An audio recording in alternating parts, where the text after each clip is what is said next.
Кто я? Ага, кто я? Естіңіздер ма? Жоқ, естіңіздер ма? Естіңіздер ма?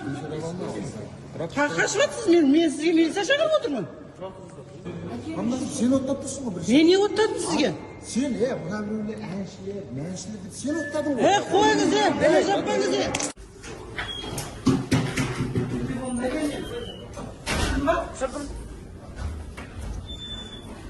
Адамдар сөйтіп сөйлегеннен кейін қалғандар естіп. Қарындасың ғой, мен емес қой. Мен емес қой. Иә.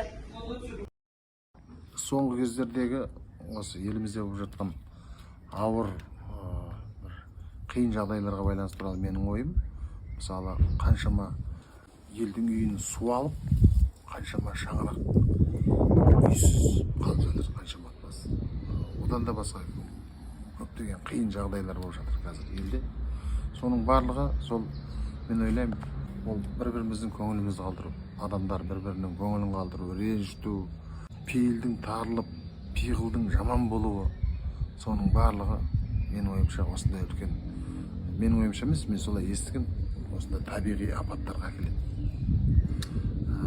Біз тезірек сол пиғылымызды түзеп, мінезімізді түзеп, сөзімізді, ойымызды, көзқарасымызды түзеп, іс-әрекеттерімізді түзеп, сол елдің басына музыка тыңдайтындай, аспанымызда ән қалықтайтындай жағдайға тезірек жетсе екен деп тілеймін. Құдай бізге сабыр берсін, жеңілдік берсін, аман болайық.